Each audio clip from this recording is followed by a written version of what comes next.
ॐ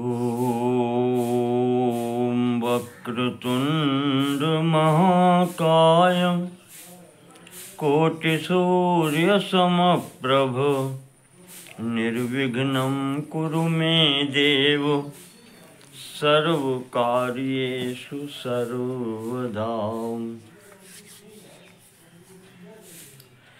ॐ नमो ज्ञानरूपाय परमात्मस्वरूपिणे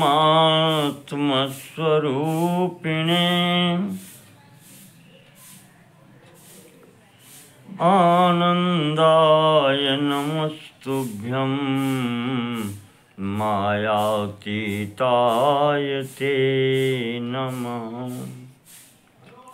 यज्ञेश यज्ञपुरुषाच्युत तीर्थपाद तीर्थश्रवः श्रवणमङ्गलनाम ध्येयो आपन्नलोकव्रजिनोपशमोदयाद्य सन्नः कृधीश भगवन् नसि दीननाथ।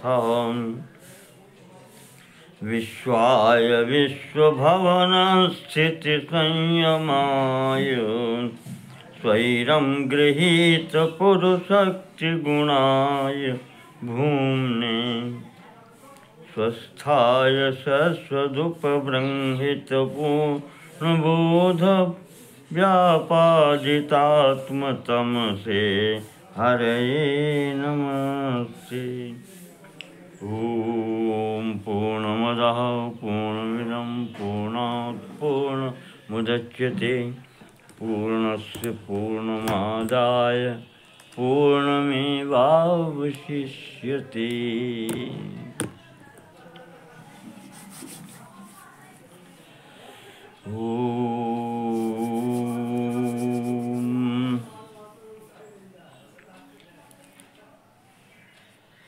श्री वामन पुराण के पिछले खंड में हमने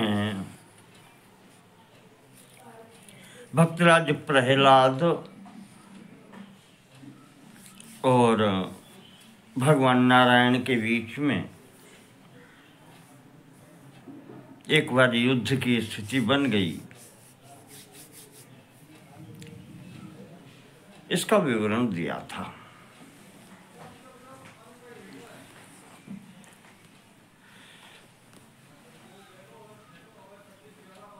जब प्रहलाद जी को ज्ञान हुआ तो उन्होंने भगवान से क्षमा मांगी।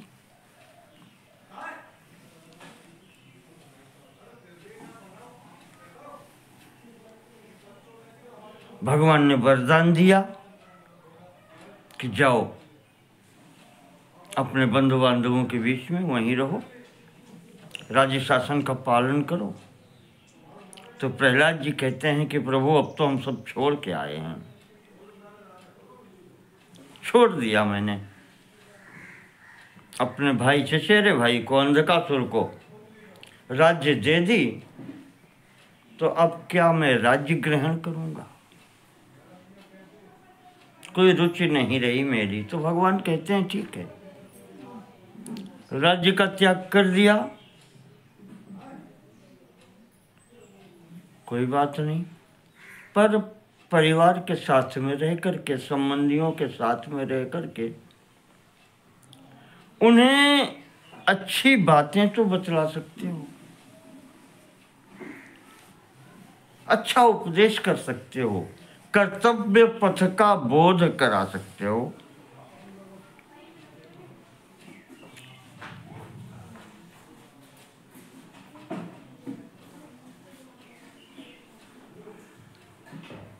वही करो, कल्याण होगा। तो इस प्रकार से भगवान की आज्ञा देने पर प्रहलाद जी अपने स्थान पर आ गए।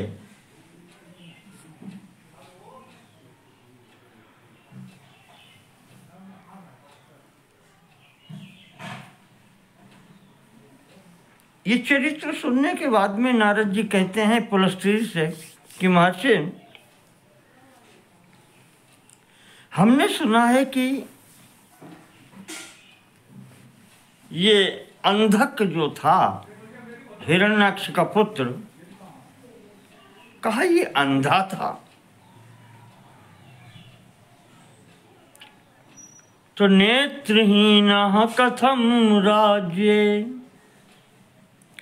प्रह्लादेनांधको मुने अभिषिक्तो जानतापि राजधर्मं सनातनम।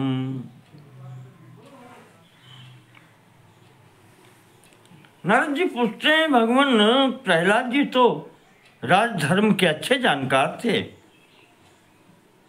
फिर भी उन्होंने अपने अंधे भाई को, नेत्रहीन भाई को राजगद्दी पर बिठा दिया, उसका राज्याभिषेक कर दिया।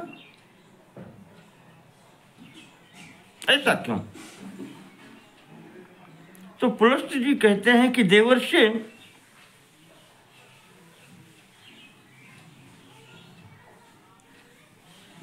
इस अंधक को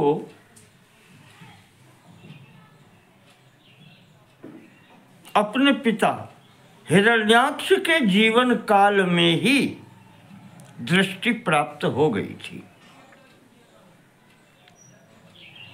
लब्ध चक्षुरसौ भूयो हिरण्याक्षेपि जीवति। जब हिरण्याक्ष जीवित था तभी इसको दृष्टि प्राप्त हो गई थी, नेत्र प्राप्त हो गए थे। इसीलिए जब उसे राज्याभिषिक्त किया तो वो अंधा नहीं था।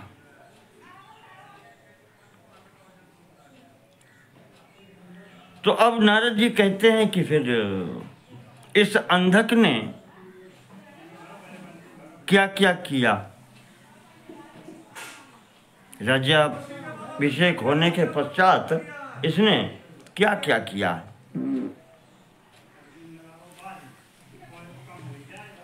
तो पुलस्त जी कहते हैं कि सर्वप्रथम इसने तपसाराध्य देवेशम शूलपाणिम त्रिलोचनम, अपनी तपस्या से भगवान महादेव का, उनकी आराधना की, उनको संतुष्ट किया और वरदान स्वरूप क्या क्या प्राप्त किया। अजेयत्वम, अवध्यत्वम,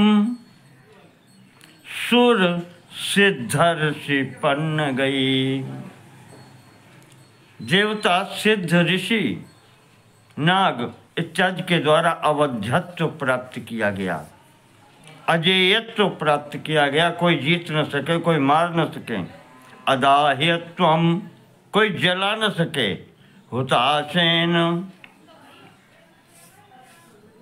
अग्नि से जिसको जलाया न जा सके। अक्लेद्यत्वम जलेन चो, जल से जिसको भिगोया न जा सके। ये वरदान प्राप्त किया। और उसके पश्चात शुक्रम पुरोहितम कृत्वा समध्यास्ते ततोऽन्धकः।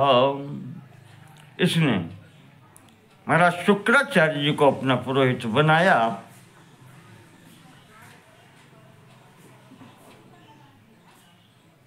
ततश्चक्रे समुद्योगम,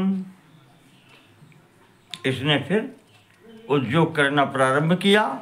देवानामंधकोऽसुरा, देवताओं के प्रति आक्रम्य वसुधाम सर्वाम मनुजेन्द्रान् पराजयतो।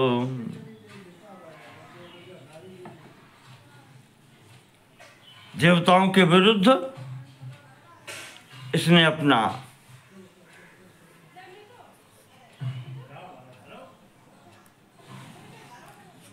जीतने का उपक्रम प्रारंभ किया। उसके पश्चात संपूर्ण पृथ्वी को वश में किया। राजाओं को पराजित करके सबको अपने अधीन कर लिया।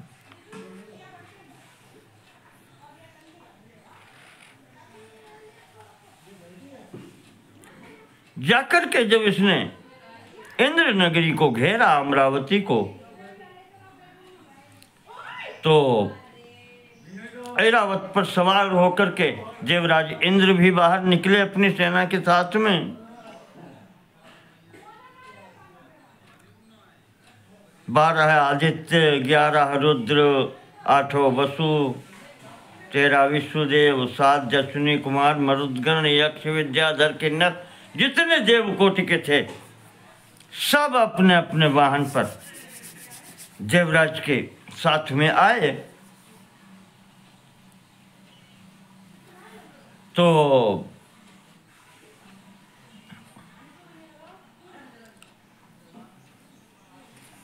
इधर अंधक अपने रथ पर बैठ करके आए।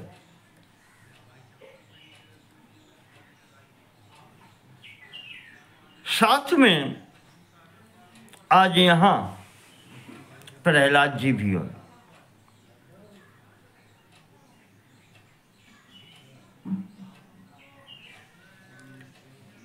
प्रहलाद के पुत्र विरोचन भी हैं, जंभ भी है। ये मुख्य जो योद्धा हैं, ये सब एक साथ वहां पर आए हैं।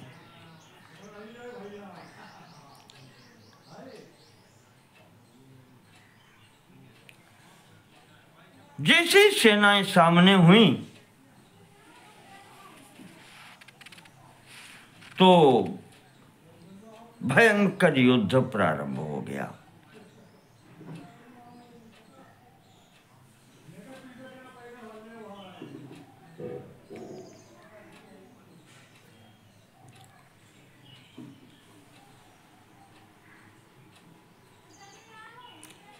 पुलस्त जी कहते हैं कि रजसा संवृतो लोको पिंग वर्णेन नारद, इतनी धूल उड़ी है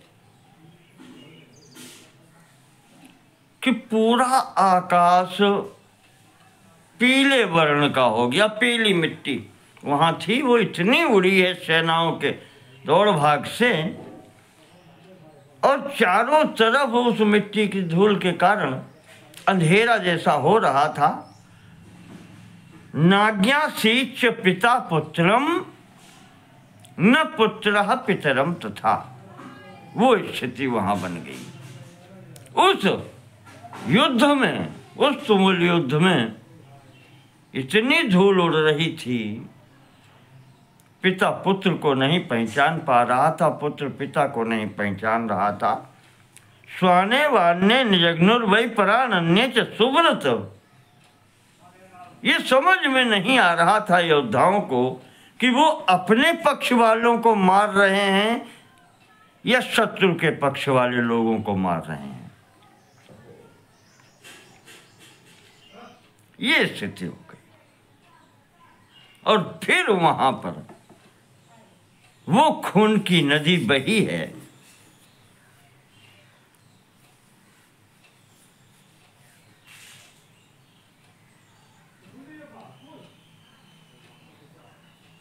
क्या गुल्फादव मज्जंता, गुल्फों तक, घुटनों तक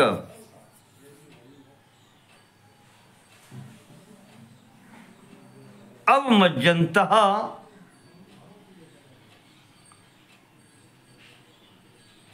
जो खून की धारा बह रही थी उसमें पैर घुटनों तक चला जाता था। सूदयन्तः परस्परम, एक दूसरे को फिर भी मार रहे थे।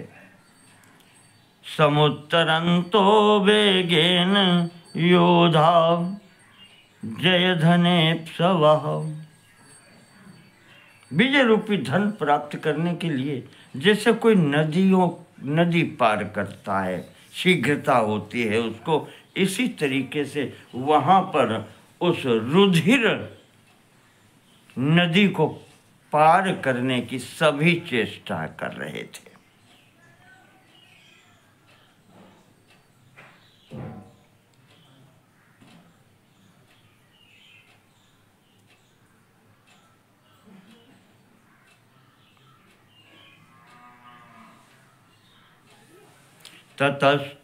ततस्तुरौद्रेण सुरदैत्य साधने महाहवे भीरुभयंकरे थ।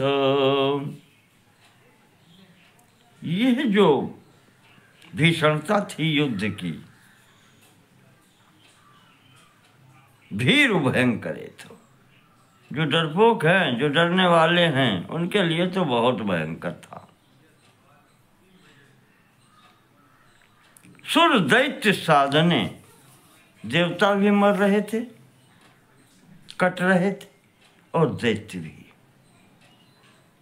दोनों का संहार हो रहा था।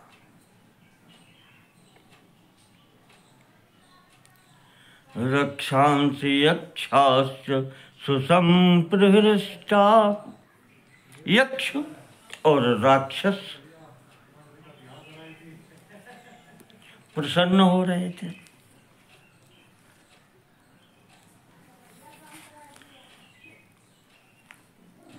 पिशाचयूथा स्वभिरेमिरे च, और भूत पिशाचों का जो दल था वो भी बहुत प्रसन्न था।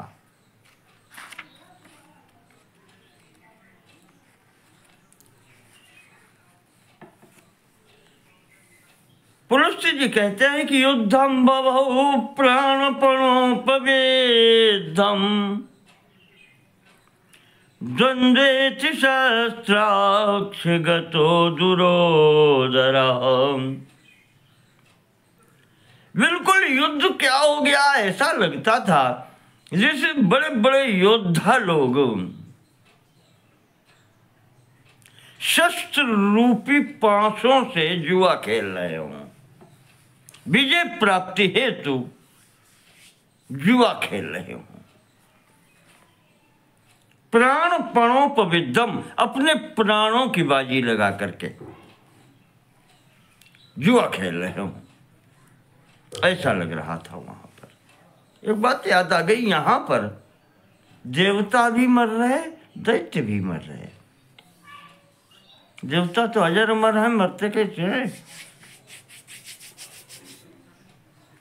पुलस्त्य जी कहते हैं सुर दैत्य साधने, ऐसा युद्ध है। देवता भी और दैत्य भी मरते दोनों हैं इस युद्ध में। तो देखिए, तनुधर सुखिया काहू न देखा, कबीरदास जी ने भी कहा है। जिसने शरीर धारण किया है, वो कोई शरीर हो, देवता का हो, दैत्य का हो, पशु पक्षी का हो, मनुष्य का हो, कीट पतंग का हो, कोई हो, शरीर अगर धारण किया है तो एक दिन शरीर छोड़ना पड़ेगा। देवताओं को अमर इसलिए कह देते हैं, इनकी आयु हमसे अधिक है, बस इतना ही अंतर है। जैसे मैंने काल विभाजन में भी कई बार बताया है,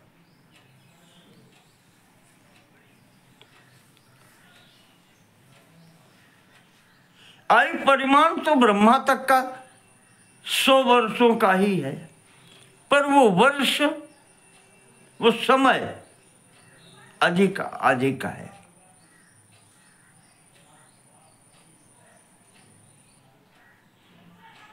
देवताओं का जो एक दिन कहा गया है, वो हमारा मनुष्यों का 1 वर्ष होता है। उत्तरायण देवताओं का दिन होता है और दक्षिणायन देवताओं की रात होती है। 6 महीने का दिन और 6 महीने की रात। इस प्रकार मनुष्यों का 1 वर्ष देवताओं के 1 दिन माना गया है। तो अब इस अनुमान से आप देवताओं के 100 वर्ष की गणना अगर करेंगे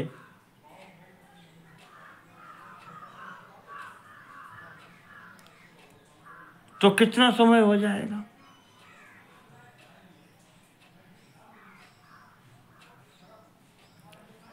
दिव्य वर्ष के आधार पर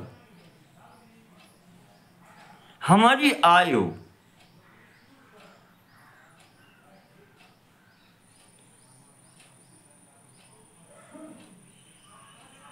देवताओं के अनुसार 100 दिन की हुई। हमारा 100 वर्ष और उनका 100 दिन, बस।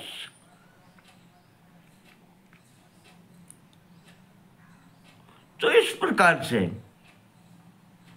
देवताओं के लिए ये शब्दों का प्रयोग होता है। एक स्थान पर आया है आभूत संप्लवम स्थानम अमृतत्वम विभाव्यते।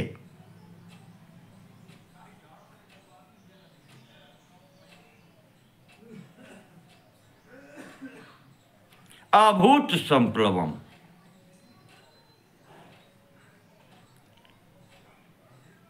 स्थूल भूत से लेकर के सूक्ष्म भूत तक, तत्वों तक सबका लय जब मूल प्रकृति में हो जाता है वह अमृतत्व कहा जाता है। जन्म मरण रहित स्थिति कही जाती है। सृष्टि उत्पन्न होने से सृष्टि पूर्ण होने तक। और त्रैलोक के स्थिति कालोयम अपुनर्मार उच्यते।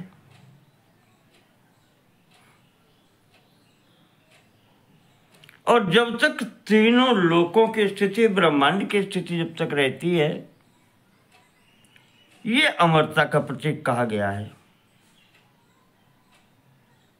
ये 2 ही स्थितियां हैं, मोक्ष, अमृतत्व जिसको कहते हैं, और ये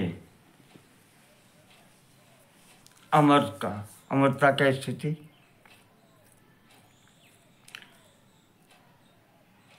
तो जिसने शरीर धारण किया है उस सब की स्थिति यही है। शरीर तो छोड़ना पड़ेगा, तो मरते समय समापन सबका होता है जिसने शरीर लिया है।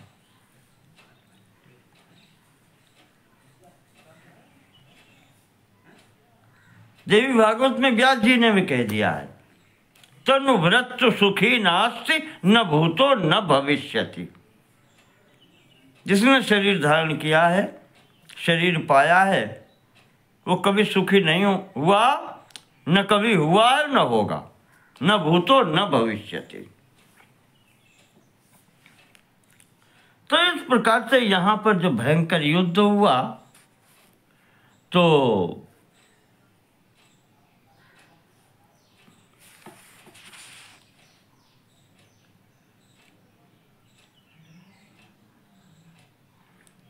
अंधकासुर और इंद्र के मध्य में बाण वर्षा हो रही है।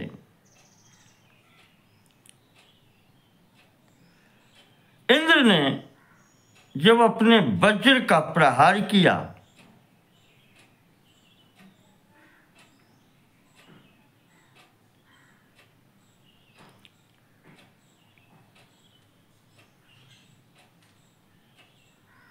ततः क्रुद्धा शतमखः,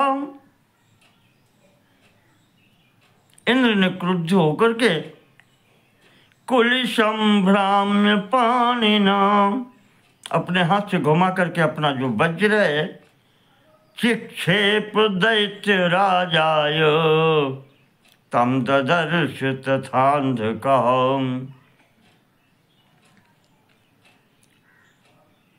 बिल्कुल प्रकार से भेगा,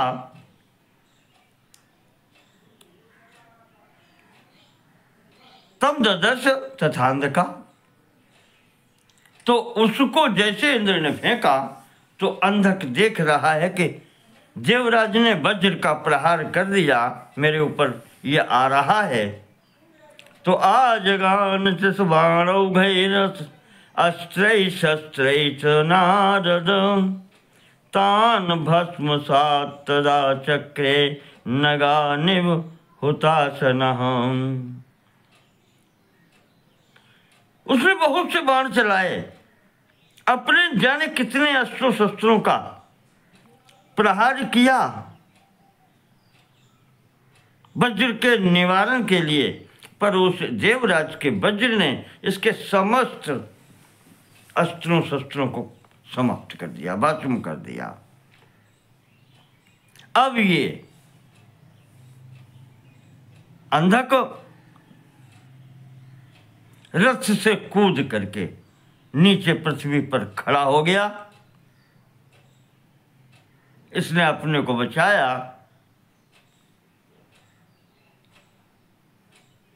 तो रथम सारथिना सारदम शाश्वध्वज सकूबरम भस्म कृत्वाथ कुलिशम अंधकम समुपाययौ। उस वज्र ने सारथी, घोड़े, ध्वजा इन सब के सहित रथ को भस्म कर दिया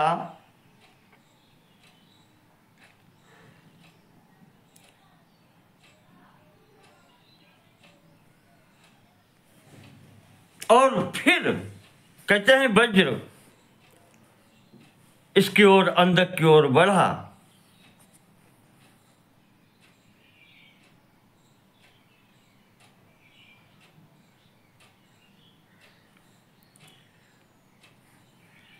तो अंधक फिर दौड़ करके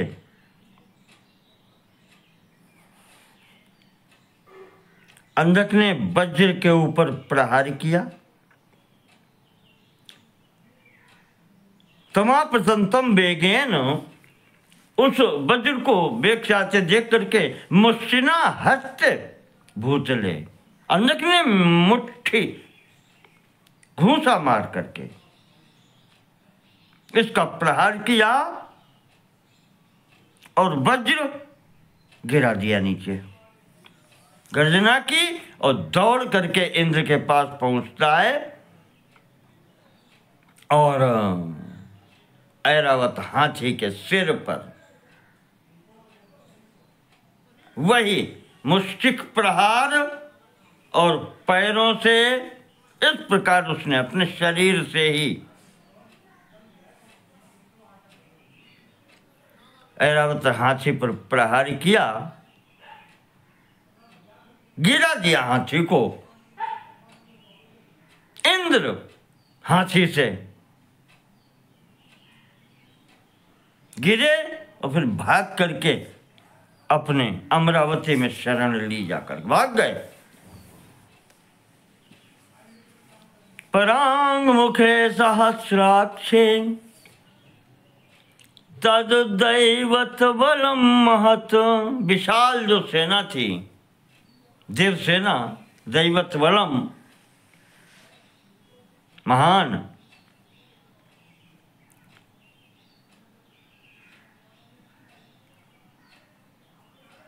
उसको भी पात्यामास दैत्येंद्र पाद मुष्टि तलादि भी, बिना हथियार के थप्पड़ से, घूंसे से संपूर्ण सेना इसने विचलित कर दी देवताओं की। यहां पर अब चूंकि प्रहलाद जी भी हैं, सब हैं, यमराज का प्रहलाद से युद्ध हुआ, यमराज ने दंड अपना उठाया और प्रहलाद को मारने के लिए दौड़ पड़े।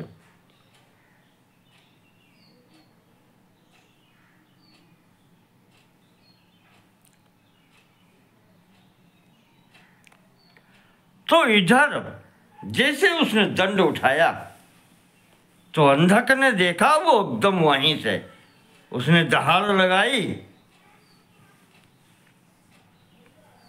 प्रोवाच मामैष्टमयी स्थिते कोयम सुराधमा। प्रोवाच मामैष्टमयी, कहते मेरे रहते हुए माम इष्ट, जो मेरा इष्ट है, जो मेरा प्रिय है, कौन उसका अहित कर सकता है? कौन देवता ऐसा है जो अहित कर सकता है? और लेकर के अपना अस्त्र दौड़ पड़ा यमराज के ऊपर, और जाकर के उसने यमदंड जो था, वो दंड मारने के लिए यमराज ने उठाया था, और अंधक ने वो दंड ही पकड़ लिया। जग्राह पाणिना दंडम हसन सव्येन नारद, बाएं हाथ से यमराज का दंड पकड़ लिया।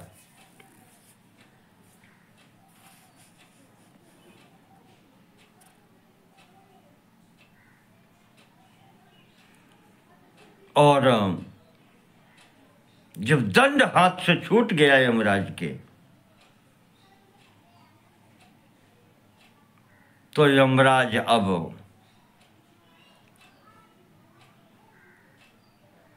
समझ गए दुस्सहम दुर्धरम मत्वा, कि अब ये दुस्सह है, अवध्य है, हम इसे मार नहीं पाते।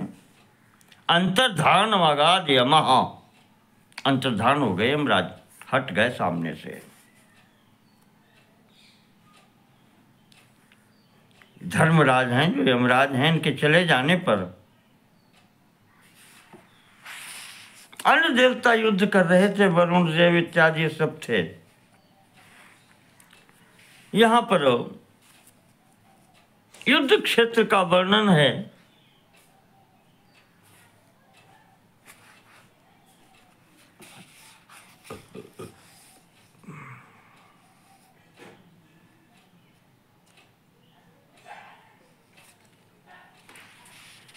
इस युद्ध में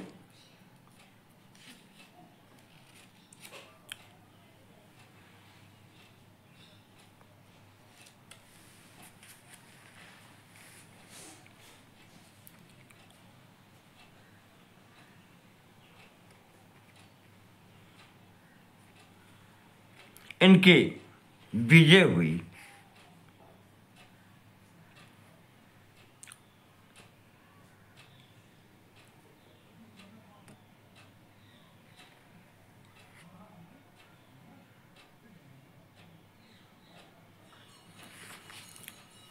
इस युद्ध में अंधकासुर की जब विजय हुई, बहुत भयंकर युद्ध हुआ, तो अब अधिकार उसका अमरावती पर हो गया।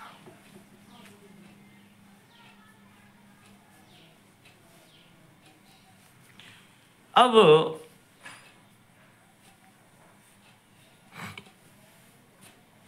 नारद जी पूछते हैं कि इस प्रकार से, जो पहले पूछा था कि अंधकासुर ने क्या क्या किया, तो ये बताया, विवरण दिया पुलस्त्य जी ने कि भुजबल विश्व वश्य कर राखे से कौन स्वतंत्र। पृथ्वी पर तो ऐसा कर ही दिया, किसी को स्वतंत्र नहीं रखा, सबको जीत कर अपने वश में किया, और यहाँ तक देवलोक को भी अपने अधिकार में कर लिया। देवराज इंद्र को हरा करके अमरावती पर भी अधिकार कर लिया। अब नारद जी ने पूछा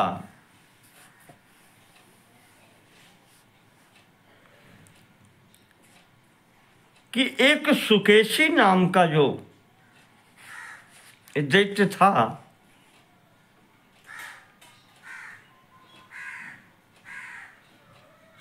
विद्युत्केशी नाम के राक्षस का ये पुत्र है।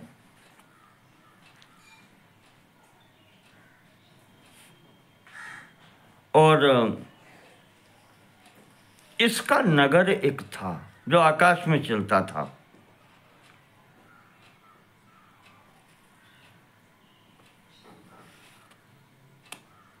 हमने सुना है कि भगवान सूर्य ने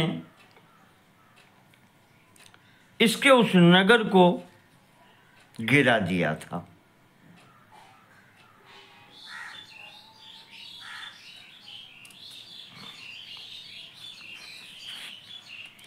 ये कैसे हुआ,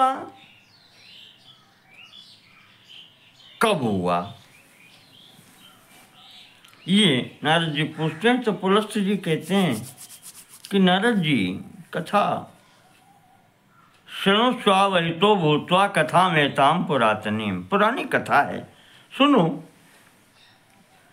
ब्रह्मा जी ने ये मुझे सुनाई थी, वो मैं आपको बताता हूँ। सर्वप्रथम विद्युत्केशी नाम का एक प्रसिद्ध राक्षसों का राजा था। उसका पुत्र था सुकेशी। सुकेशी गुणों में भी अपने पिता से भी श्रेष्ठ था। उसने भगवान शिव जी की, महादेव की आराधना की और आराधना करके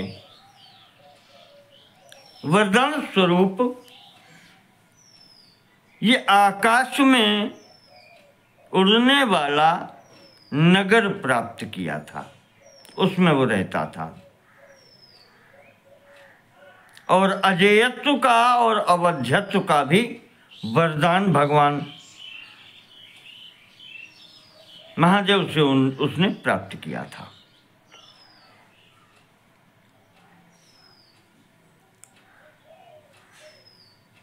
पुलस्त्य जी कहते हैं कि देवर्षि,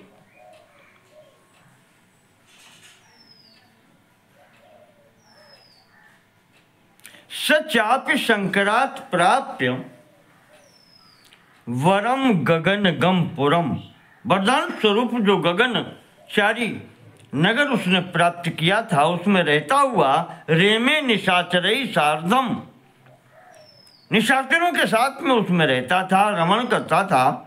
सदा धर्म पथ स्थिता, सदैव धर्म पथ का अनुगामी था, अधर्म नहीं किया। एक बार कहते हैं कि वो मगध की ओर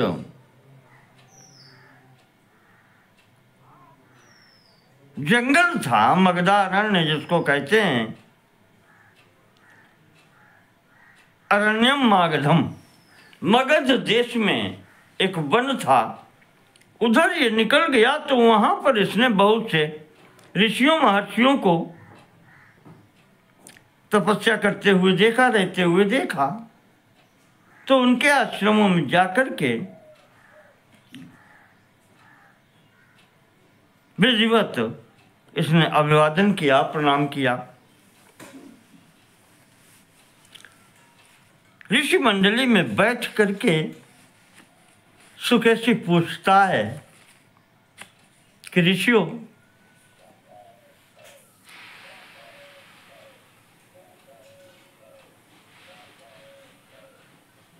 मैं किसी को सताता नहीं या आपसे भी कोई दबाव नहीं है, आदेश नहीं है। पृष्ठुमिच्छामि भवतः संशयोयम हृदय स्थिता, मेरे हृदय में एक संशय है महाराज, एक जिज्ञासा है। कथयन्तु भवन्तो में, उसके विषय में आप हमारी जिज्ञासा शांत करें, हमें कुछ बतलाएं। क्या बतलाएं? वो प्रश्न करता है ऋषियों के मध्य में, किन श्रेय परे लोके, इस संसार में परम कल्याण का मार्ग क्या है? परम श्रेय क्या है? कि मुझे दुर्योत्तमा परे लोके परलोक के लिए श्रेय का मार्ग क्या है, और इह लोके पे यहां के लिए भी कल्याण का मार्ग क्या है? केन पूज्य तथा सत्सु मनुष्य सज्जनों की सभा में सम्मान कैसे पाता है, पूज्य कैसे होता है? और केना सो सुख में धते, और सुख कैसे प्राप्त होता है?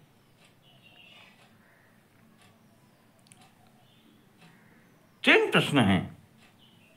इस लोक में और परलोक में किस मार्ग पर चलने से कल्याण होता है?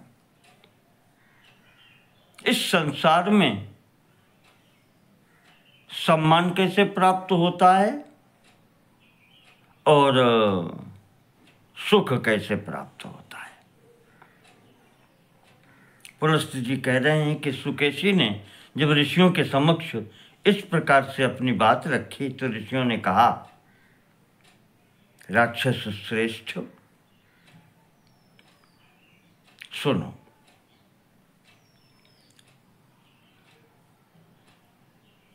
श्रेयो धर्मः परे लोके,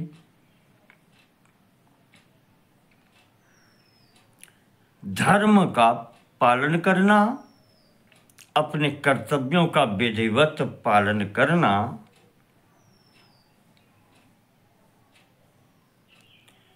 परलोक के लिए भी कल्याणकारी है।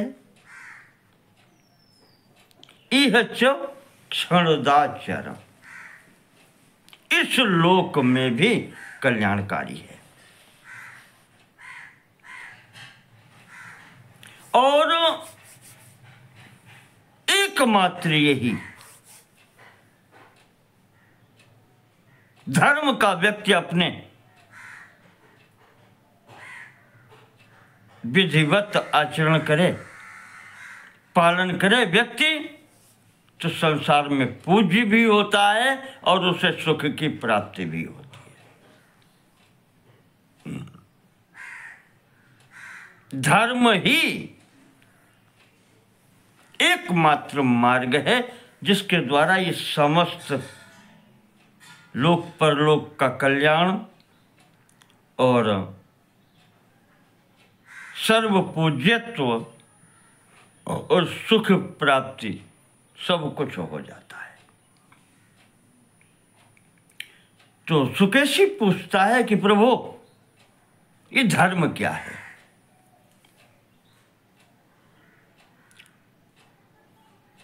इसका लक्षण क्या है? धर्म कहते किसे हैं?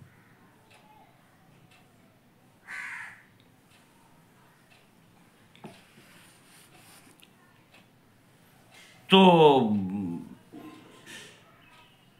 अब जब धर्म पूछा तो अब धर्म बताते हैं ऋषि कि देवानां परमो धर्मः, देवताओं का जो परम धर्म है, सदा यज्ञादिका क्रिया, स्वाध्याय वेद वेत्रत्वम, विष्णु पूजा रति स्मृता स्मृता। भगवान विष्णु की आराधना करना, उनकी पूजा अर्चना करना, स्वाध्याय करना, वेद का ज्ञान प्राप्त करना, यज्ञ आदि कार्य करना, ये देवताओं का धर्म है। देवताओं के लिए ये धर्म बतलाया गया है। ठीक इसी प्रकार से बाहुबल प्राप्त करना,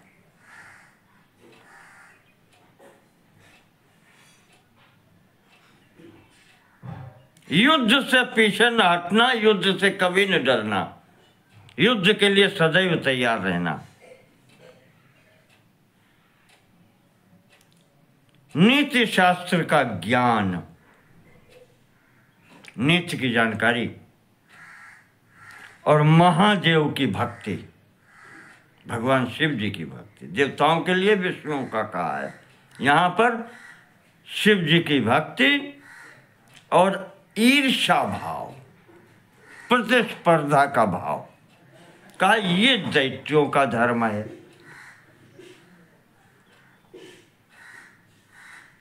इसी प्रकार से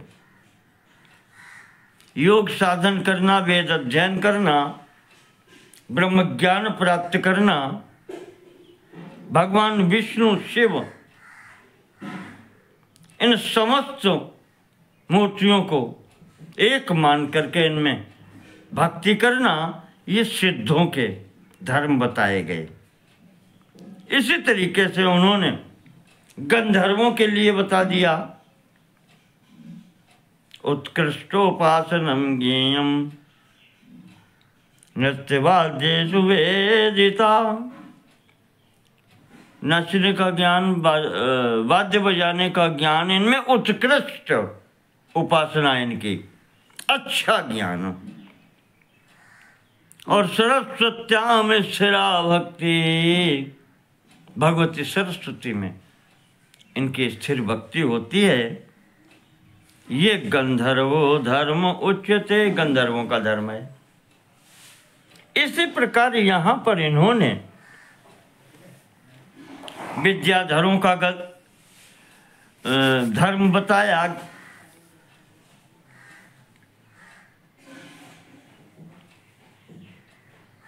पितरों का धर्म बताया और ऋषियों के धर्म बताए। उसके बाद में मनुष्यों का भी धर्म बताया। स्वाध्यायम ब्रह्मचर्यम च दानम यजनमेव च अकार्पण्यम अनायासम दया हिंसा क्षमा दमः जितेन्द्रियत्वं शौचं च मांगल्यं भक्तिरच्युते शंकरे भास्करे देव्यां धर्मोऽयं मानवः स्मृतः। ये सूची कुछ बड़ी है हमारे लिए। स्वाध्याय, मनुष्यों के लिए जो धर्म बताए गए हैं उनमें स्वाध्याय, ब्रह्मचर्य, दान, यज्ञ, उदारता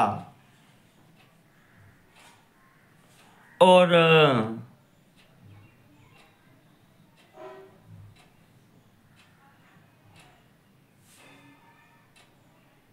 यज्ञ, स्वाध्याय, ब्रह्मचर्य, दान, यज्ञ, उदारता।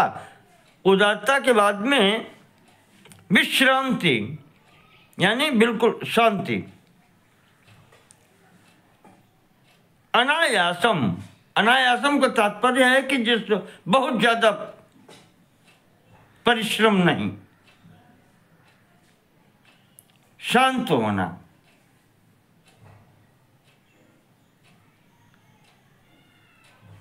दया, अहिंसा, क्षमा और दम, जितेंद्रिय, शौच, पवित्रता, मांगल्यम और सबके मंगल की कामना करना।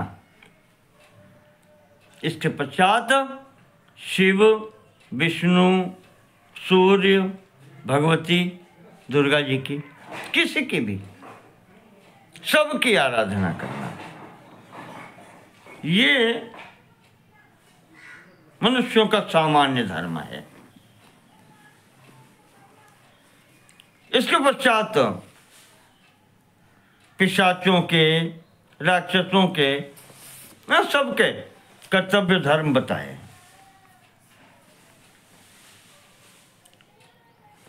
सब मिलाकर के यहाँ पर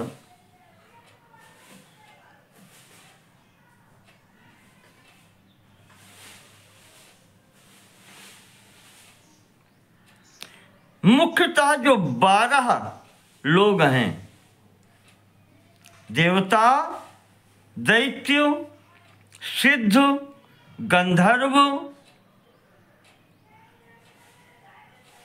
विद्याधर और उसके पश्चात किमपुरुष, पितर, ऋषि, मनुष्य, गुह्यक, राक्षस और पिशाच, ये 12 योनियां बताई गई हैं जो अपने धर्म का पालन करती हैं। इसलिए इनके धर्म ये पितामह ब्रह्मा जी ने ब्रह्मणा कथिता पुण्या द्वादशैव गति प्रदा, ब्रह्मा जी ने इन 12 योनियों के लिए ये कर्तव्य, ये धर्म निश्चित किए हैं।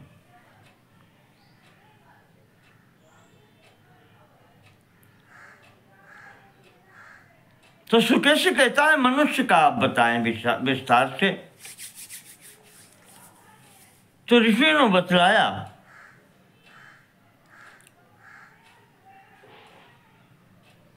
कि ये पृथ्वी सप्तद्वीपवती है जिस पर मनुष्य रहते हैं। इसका विस्तार 50 करोड़ योजन का बताया।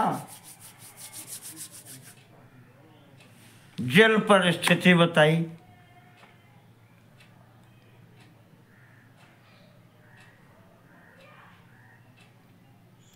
और यहां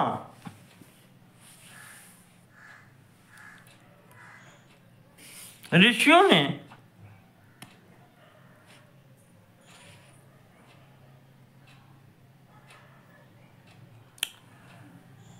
सृष्टि कैसे ब्रह्मा जी ने बनाई उसका वर्णन किया है। संक्षेप से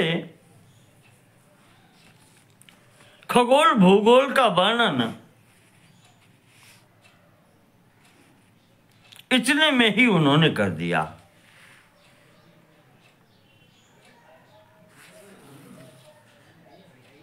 अध्याय 11 में लगभग 25-30 श्लोकों में संक्षेप से वर्णन कर दिया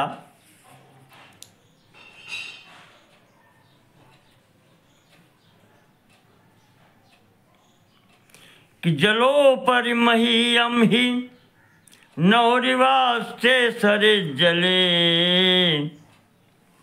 जैसे नौका नदी में नौका तैरती है उसी प्रकार से ये पृथ्वी भी जल के ऊपर है स्थित, और उसी में ब्रह्मा जी ने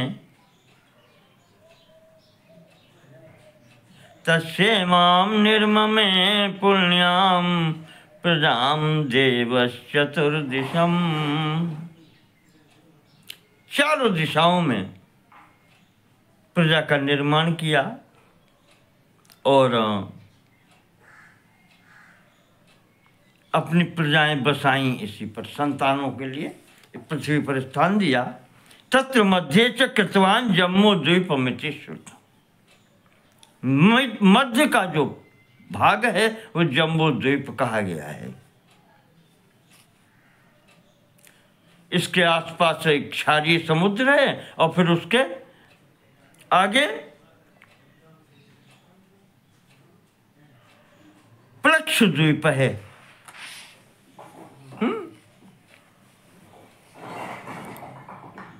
जम्बू द्वीप का प्रमाण 1 लाख योजन का है।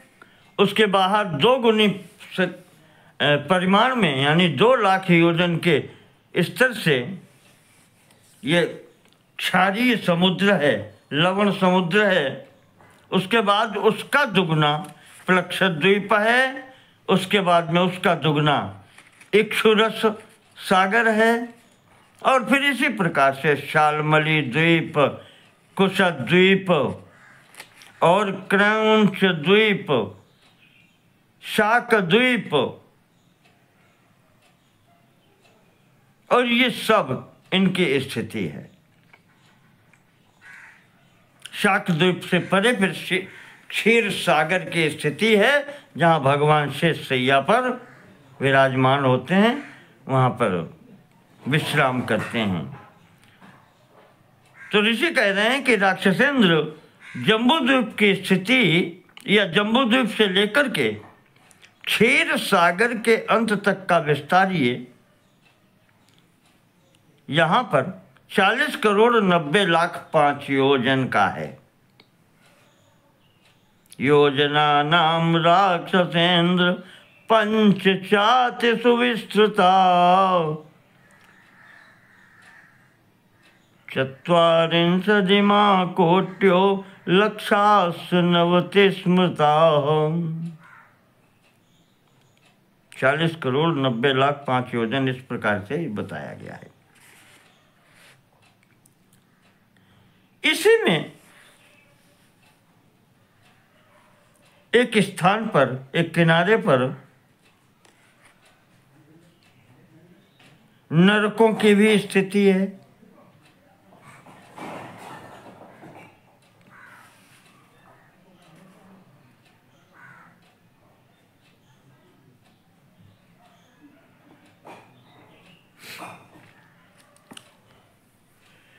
कहते हैं कि वो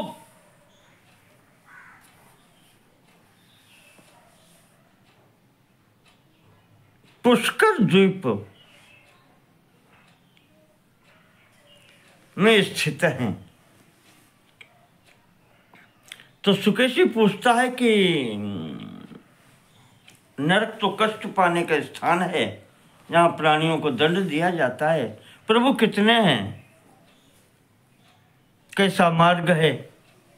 तो यहाँ पर संक्षेप में ऋषियों ने बतलाया कि पहले रौरव नरक है, उससे दूना महारौरव नरक है, उससे दूना अंधतामिश्र है, नहीं उससे दूना तामिश्र है, फिर अंधतामिश्र है, और 5वां नरक कालचक्र कहलाता है। अप्रतिष्ठ नाम का 6ठा नरक है। 7वां नरक घटी यंत्र कहा जाता है। 8वां नरक असिपत्रवन कहा जाता है। 9वां तप्त कुंभ। इस प्रकार से यहाँ पर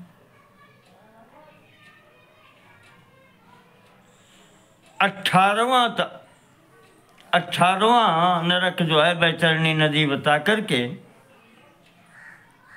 और इनके अतिरिक्त भी और बहुत कुछ है, नरकों की स्थिति है, ये बताई गई है।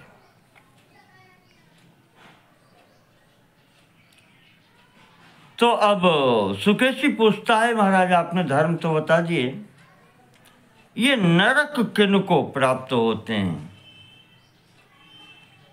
तो यहाँ पर नरक प्राप्त कराने वाले कर्मों का वर्णन है। ऋषि कहते हैं कि जो व्यक्ति कर्मणा येनेह यान्ति शालकटं कट स्वकर्म फल भोगार्थम नरकान शृणुध्वमेतान।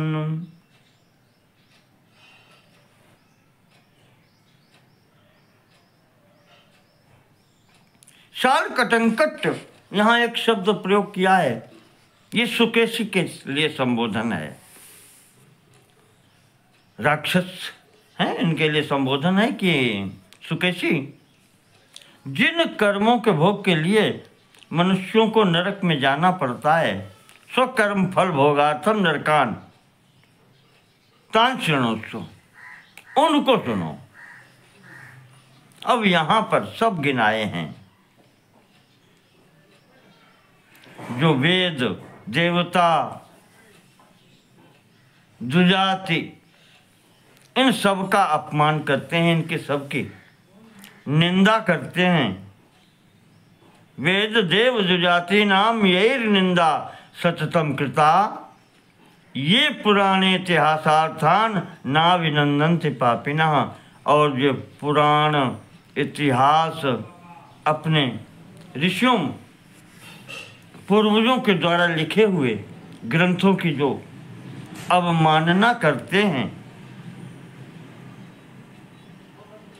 वही नरकों में जाते हैं। वो सब नरक में जाते हैं।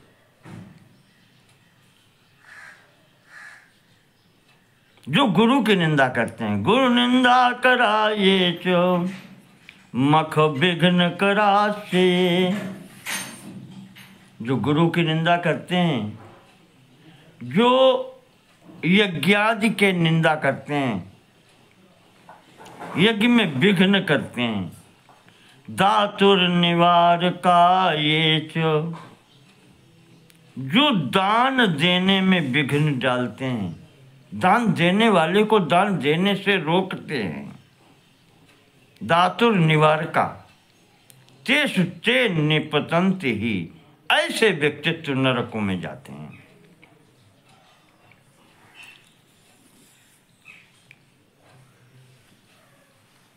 जो व्यक्ति पति पत्नी में, मित्र मित्र में, पिता पुत्र में, भाई भाई में, सेवक और स्वामी में,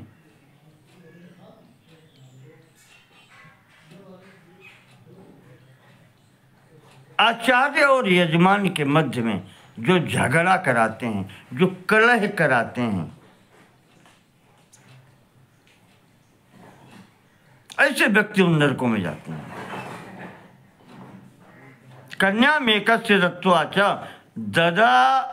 ददते अन्यस्य ये धमा। एक बार कन्या एक व्यक्ति को देकर के वही कन्या दूसरे को भी दे देते हैं। ऐसे अधम व्यक्ति फिर नरक में ही जाते हैं। वहां ही इनकी शुद्धि होती है। जो व्यक्ति दूसरों को कष्ट देते हैं, चोरी करते हैं, वो भी नरक में जाते हैं।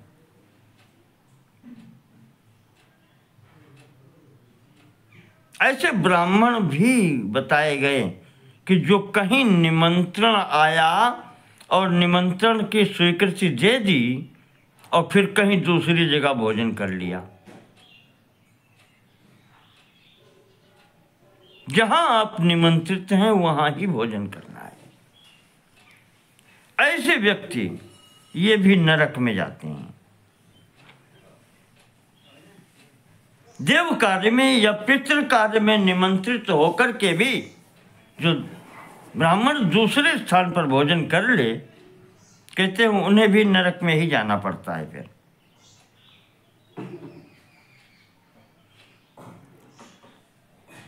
माता पितृ गुरूणाम च ये वज्ञाम चक्कु रुद्धता, ये वज्ञाम चक्रु रुद्धता। जो उद्धत व्यक्ति होते हैं, उद्दंड व्यक्ति होते हैं,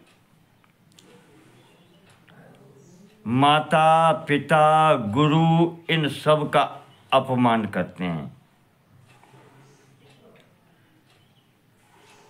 उनके लिए भी स्थान नरक ही है।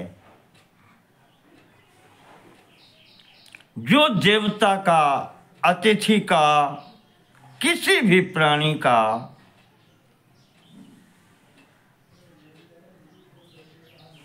सेवक को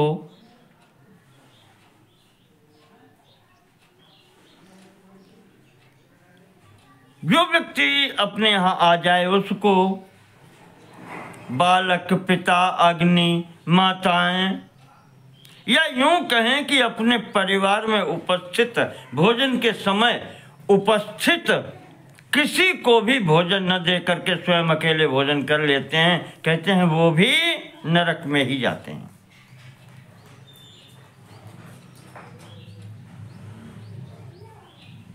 एक पंक्ति में बैठा करके जो एक जैसा भोजन सबको नहीं खिलाते, वो भी नरक में जाते हैं। इस प्रकार से बहुत कुछ दिया है।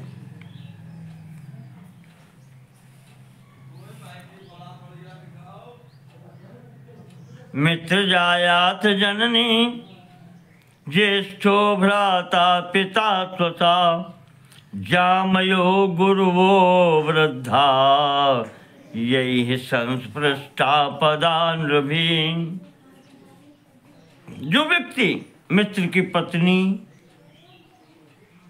अपनी माता, बड़े भाई, पिता, बहन, पुत्री, गुरु और वृद्ध, इनको पैर की ठोकर मारते हैं, पैर से स्पर्श करते हैं, कहते हैं उनके लिए तो फिर रौरव नरक ही स्थान है, जहां वो घुटनों तक जलाए जाते हैं, वहीं फिर वो शुद्ध हो पाते हैं।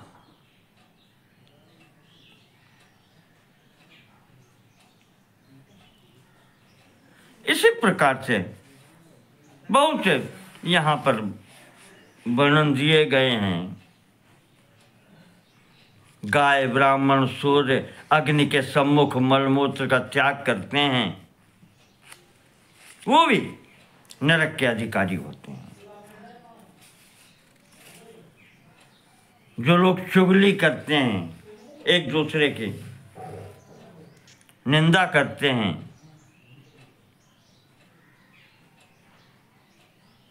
रिश्वत या घूस लेते हैं, ये सब नरक प्राप्त करने वाले लोग होते हैं।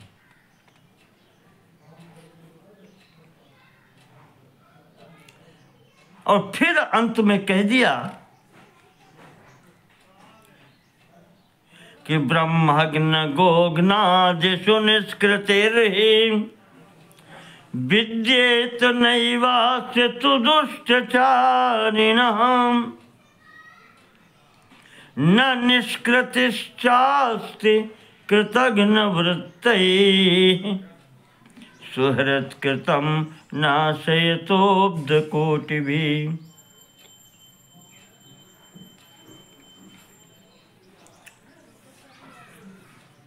कहते हैं कि जो कृतघ्न व्यक्ति है, दुनिया के जितने भी कर्म हैं, पाप कर्म हैं, उनसे उद्धार हो जाता है। नरक जाकर के भी व्यक्ति शुद्ध हो जाता है। सर्वेषु पापेषु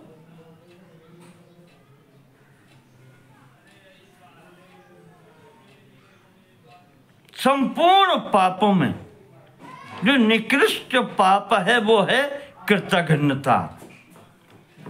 कोई व्यक्ति आपके प्रति उपकार करता है और आप उसके उपकार को नहीं मानते हैं, यह कृतघ्नता का दोष कहलाता है, ये कृतघ्नता का पाप कहलाता है। ऐसे व्यक्तित्वों का ऋषि कहते हैं न निष्कृति ही अस्ति कृतघ्न वृत्ति। ऐसे कृतघ्नता का आचरण करने वाले की निष्कृति कभी होती नहीं है, इनका कोई इलाज नहीं, इनसे इनकी शुद्धता कभी हो ही नहीं सकती। ये सदैव के लिए नरक निवासी होते हैं। इस प्रकार से यहाँ पर ऋषियों ने कहना चाहिए कि द्वीपों का वर्णन किया, पृथ्वी का, और इसमें नरकों का भी वर्णन किया। इसके अगले अध्याय में जम्बू द्वीप की स्थिति बताई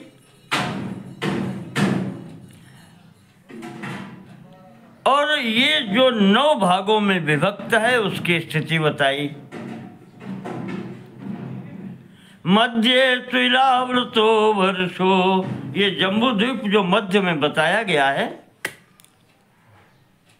ब्रह्म सृष्टि के मध्य में, इसके 9 भाग हैं जो वर्ष कहलाते हैं। मध्य तो इलावृतो वर्षो, मध्य में इसके जो है इलावृत वर्ष कहा गया है। पूर्व में भद्राश वर्ष, पूर्वोत्तर में हिरण्यक वर्ष, दक्षिण पूर्व में किन्नर वर्ष और दक्षिण में भारत वर्ष तथा दक्षिण पश्चिम में हरिवर्ष, इसके पश्चिम में केतुमाल वर्ष, पश्चिमोत्तर में रम्यक वर्ष और उत्तर में कुरु वर्ष है।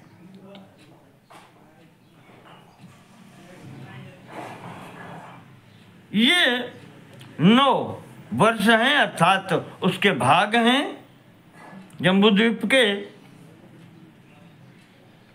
इनका अलग अलग विवरण दिया है।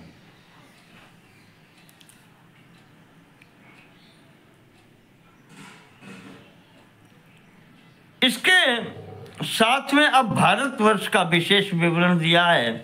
कहा भारतवर्ष के भी 9 भाग हैं, उपद्वीप इसके। भारतवर्ष के 9 हैं। ये सब कहा है कि समुद्रों से घिरे हैं।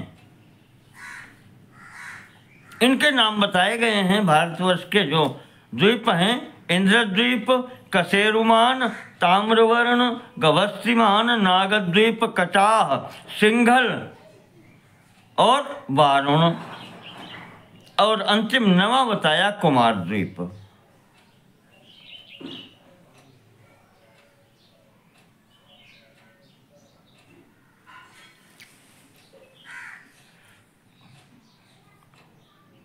इसके पश्चात जो वर्णन देते हैं, कहते हैं पूर्वे किराताय श्यांते पश्चिमे यवना स्थिता। भारतवर्ष जो है इसके पूर्व में किरात रहते हैं और पश्चिम में यवन रहते हैं। पूर्व में किरात और पश्चिम में यवन रहते हैं। आंध्रा दक्षिण तो वीरो, दक्षिण में आंध्र, तुरुष्का पिछोत्तरे, और उत्तर दिशा में तुरुष्का तुर्क लोग रहते हैं। ब्राह्मणा क्षत्रिया वैश्या शूद्राशांतरवासिना। मध्य देश में जो रहने वाले हैं वो 4 वर्ण हैं यहाँ पर: ब्राह्मण, क्षत्रिय, वैश्य, शूद्र। और इज्जा युद्ध वनिज्या जय कर्म भी कृत पावना। इनके जो कर्म है अपने अपने, इज्य ब्राह्मण का है यज्ञ मुख्य कर्म, क्षत्रिय का है युद्ध, वैश्य का है वाणिज्य और शूद्र इत्यादि इनका जो है वो सेवा भाव है। ये इनके लिए यहाँ पर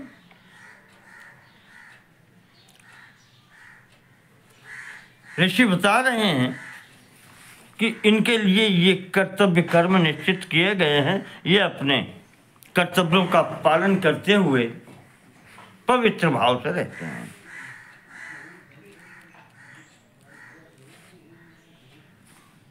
इसी वर्ष में भारतवर्ष में बता रहे पहाड़ बताए गए हैं। महेंद्र पर्वत है, मलय है, सही है, ऋक्ष पर्वत है, विंध्य पर्वत है, पर्यात्र पर्वत है। इस प्रकार से 7 पर्वत बताए गए हैं और इनके बीच में छोटे बड़े मिलाकर के बहुत से पर्वत हैं। सबके नाम दिए गए। कोलाहल वैभ्राज मंदार गिरी दर्दुर वातंधम वैद्युत मैनाक सरस तुंग प्रस्थ अर्बुद यानी आबू रैवत ऋष्यमुख गोमंत ये इत्यादि चित्रकूट, ये बहुत से पर्वत हैं।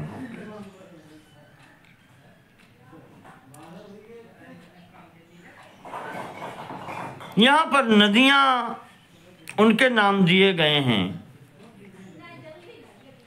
जो नदियाँ हिमालय से निकली हैं।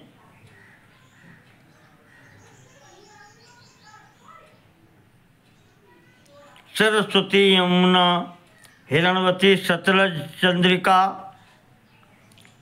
नीलावतस्ता, ऐरावती, कुहू, मधुरा, देविका, उशीरा, घातकी, रसा, गोमती, धूतपापा, बाहुदा, दशद्वती, निश्चीरा, गंडकी, चित्रा, कौशिकी, वधूसरा, सरयू, लोहित्या ये नदियां हैं। इसी प्रकार से अलग अलग पर्वतों से जो नदियां निकली हैं उनका विवरण दिया गया है। भूगोल है भारतवर्ष का, इसमें विस्तार से दिया है। जैसे सुक्तिमान पर्वत से कृतमाला, ताम्रपर्णी, मंजुला, उत्पलावती, सिनी, सुदामा ये नदियां निकली हैं।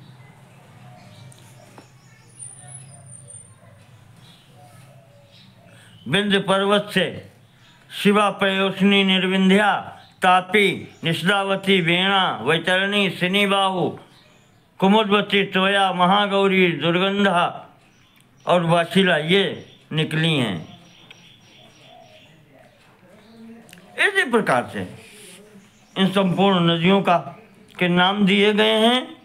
यहाँ जो देश हैं उनके नाम दिए गए, जो प्रदेश कहे जाते हैं, जनपद, जिनको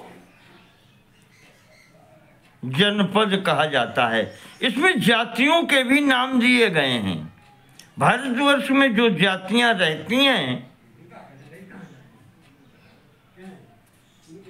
बहालीक, बाटधान, आभीर, कालतोयक, अपरांत, शूद्र, पल्लव, खेटक, गांधार, यवन, सिंधु, सौवीर, मद्रक, शातद्रव, लालित्य, पारावत, मूषक, माठर, उदक, धार, कैकेय, दशम, क्षत्रिय, प्रातिवैश्य, वैश्य,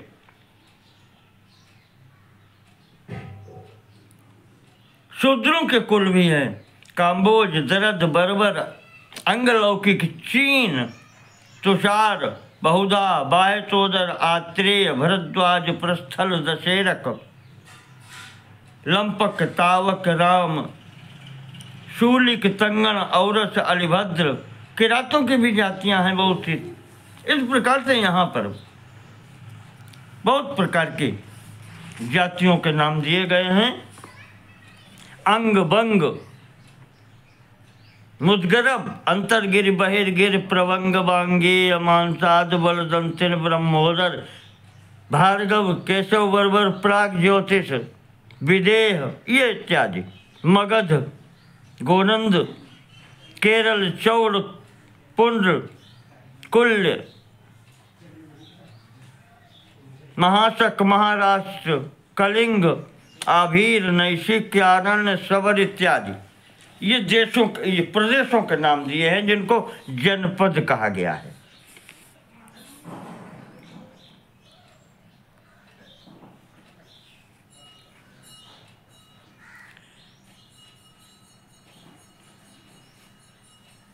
विस्तार से यहाँ पर इन्होंने इस अध्याय में 56 से 58 श्लोकों में ये सब भारतवर्ष का विवरण दे दिया है। इस प्रकार से एक प्रकार से यूं कहें यहाँ पर ये भूगोल का वर्णन कर दिया संपूर्ण जम्बूद्वीप का। इसको यहीं स्थगित करते हैं, इससे आगे की बात अगले खंड में करेंगे। नमो नमः, सर्वेषां कृते धन्यवाद।